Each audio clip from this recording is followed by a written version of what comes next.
¿Cómo se mira algo que nunca más se va a ver? ¿Cómo se puede olvidar aquello que nunca se ha tenido? Hola a todos y bienvenidos a un nuevo BookTube. Hoy les traemos una nueva reseña, análisis del libro Tengo miedo torero, que es este de acá, de Pedro Lemebel. Esta es una novela de las más destacadas de la literatura chilena contemporánea hasta los días de hoy y nos traslada a un ambiente de realidad política, marginalidad y de pasión. Así que pónganse cómodos y prepárense para escuchar nuestra reseña sobre este gran libro que deben leer sí o sí.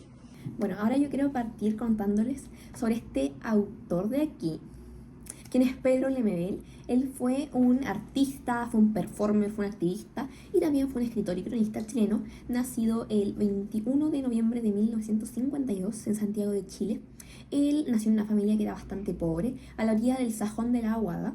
Lemebel fue un escritor muy conocido debido a sus críticas mordaces sobre los autoritarismos, precisamente el de la dictadura de Chile, y su estilo único que expresa las voces de las minorías y las marginalidades de la sociedad. Pedro seguramente también fue uno de los únicos escritores que se maquillaba y usaba tacones en público cuando Chile vivía una época que era muy conservadora en la que claramente esas cosas no se permitían, lo que lo hace completamente un quebrador de estereotipos en todo aspecto.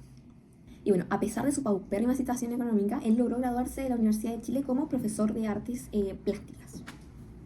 También su escritura es una mezcla de crónica, novelas, también él partió escribiendo cuentos, la que sobresale por usar la provocación, el humor, para cuestionar las normas sociales y políticas.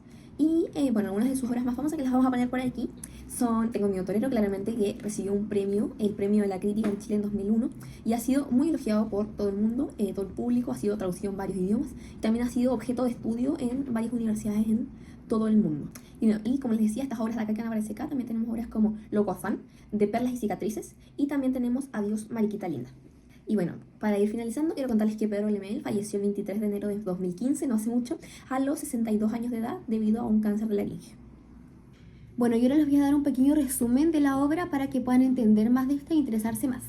Bueno, este libro escrito por Pedro Lemebel se desarrolla en el año 1986. Para un poco de contexto, Chile estaba pasando por un periodo de dictadura en ese tiempo.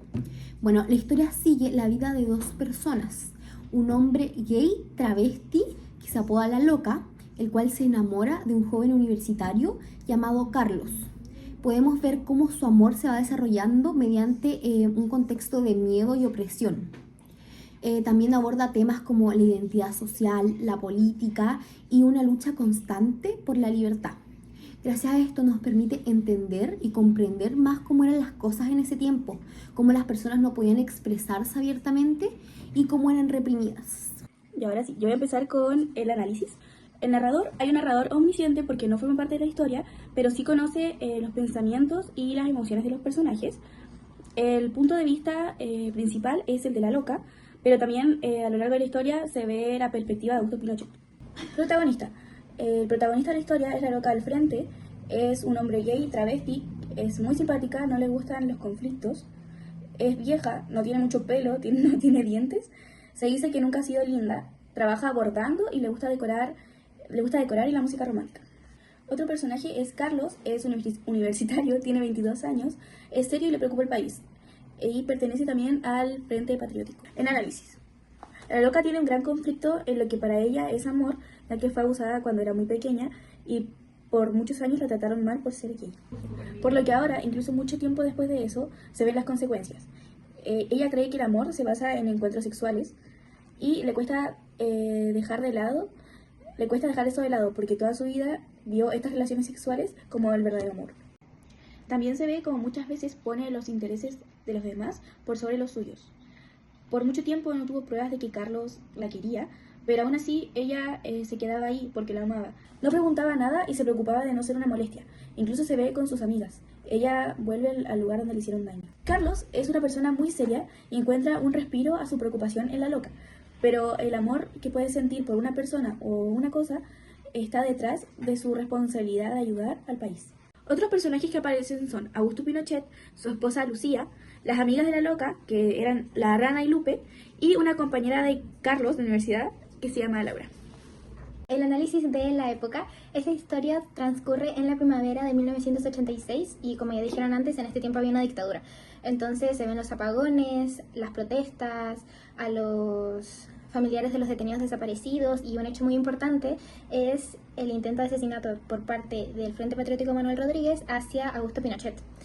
Y también se nos dice en la historia que este año, 1986, era este año de cambios, porque la gente ya estaba cansada de la dictadura y todo lo que quería era que se acabara. Y realmente estaban esperando que ese año pasara algo para que se terminara. Y aunque este contexto y todas las cosas que nombré sí son muy importantes, no se ven tanto al principio de la historia porque la loca trata de ignorar estas cosas, porque ella trataba de crear un espacio seguro en su hogar. Y eso a veces significaba no prender la radio para escuchar las noticias, sino para poner música.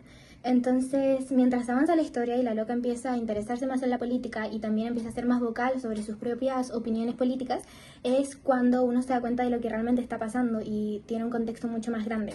Entonces ya al final de la historia se ve mucho más la violencia militar y también cuáles son las opiniones de las personas sobre los homosexuales, que los consideran unas plagas.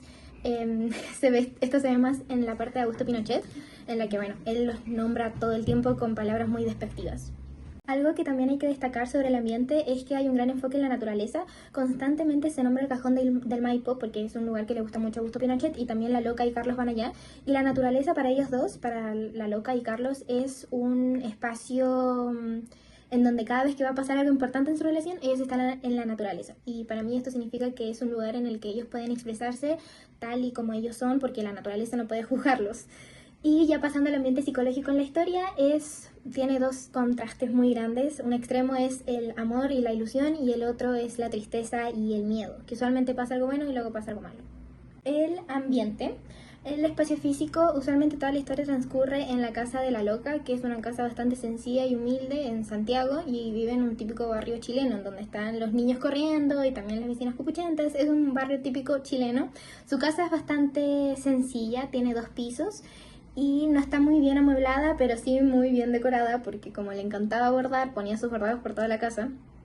Y con el tiempo su casa se vuelve como este lugar para el Frente Patriótico, entonces empieza a llenar de armas, de las cajas, de las cosas que escondían ahí. Y otros espacios que se nombran también son las casas de Augusto Pinochet, tanto la que está en la ciudad como en la del campo. Y estos son un gran contraste con la casa de la loca, porque las casas de Augusto Pinochet son gigantes, son muy elegantes, están llenas de gente, y también el ambiente de esa casa es mucho más tenso, porque, bueno, por la mala relación que tenía Augusto con su esposa y también todas las cosas que le estaban pasando en la cabeza, todas sus pesadillas, todos sus miedos. En cambio, la casa de la loca, por más que es un lugar mucho más sencillo, es también un lugar mucho más alegre, en donde ella logra crear un espacio de felicidad para ella misma y que es seguro para todas las personas. Ahora el análisis del estilo de escritura de Pedro Lemebel.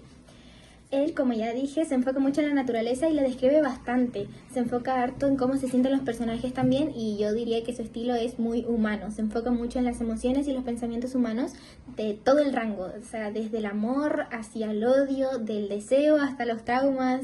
Expresa todo eso muy bien, y también a lo largo del libro nunca hay diálogos o no expuestos como uno está acostumbrado, que hay como un guión y aparece aquí a la loca. No, eso nunca se dice. Pero con el tiempo él logra crear una voz y un ambiente para cada personaje, entonces mientras más lees ya sabes cuándo está hablando la loca y cuándo para hablar ella y empieza a hablar Carlos. Es algo que él logra hacer con su libro, pero sí se entiende que esto puede llegar a ser complicado para algunas personas, porque no te dicen exactamente quién está hablando, uno tiene que un poco como adivinarlo. Pero aparte de eso, es un libro que en general es bastante ligero, tampoco es muy largo, tiene como 200 páginas, y en esas 200 páginas hay bastante contenido también. Ahora hablaré de nuestra valoración de la obra. Tengo miedo torero es una obra muy importante que marcó muchas realidades muy fuertes. Pedro Lemebel da voz a un personaje marginado que representa a muchas personas que fueron discriminadas por su identidad sexual. En resumen, Tengo miedo torero no solo nos cuenta una historia de amor, sino también una historia de lucha, de fuerza, memoria y dignidad. Es una obra importante que permite conocer otra mirada sobre la dictadura chilena y valorar el papel de quienes vivieron la represión e injusticia de la época. Fue un momento duro del que podemos sacar una valiosa reflexión. A nosotras en lo personal nos gustó mucho la historia y el libro, ya que está muy bien redactado y nos muestra una cara más dura que no muchos conocen de la realidad que tuvo que vivir Chile, ya sea con la dictadura militar y todos los problemas que esto conllevó. Nosotras le damos una puntuación de 7 estrellas de 10. Bueno, ya para concluir queremos decir que este es un libro muy importante para la cultura chilena, ya que muestra un periodo bastante difícil por el que tuvieron que atravesar todos los chilenos y nos ayuda a comprender cómo era el día a día en ese tiempo. Bueno, si les gustaría aprender más sobre la dictadura, pero desde un punto de vista distinto, no del tradicional, les invitaría sí o sí a leer este libro.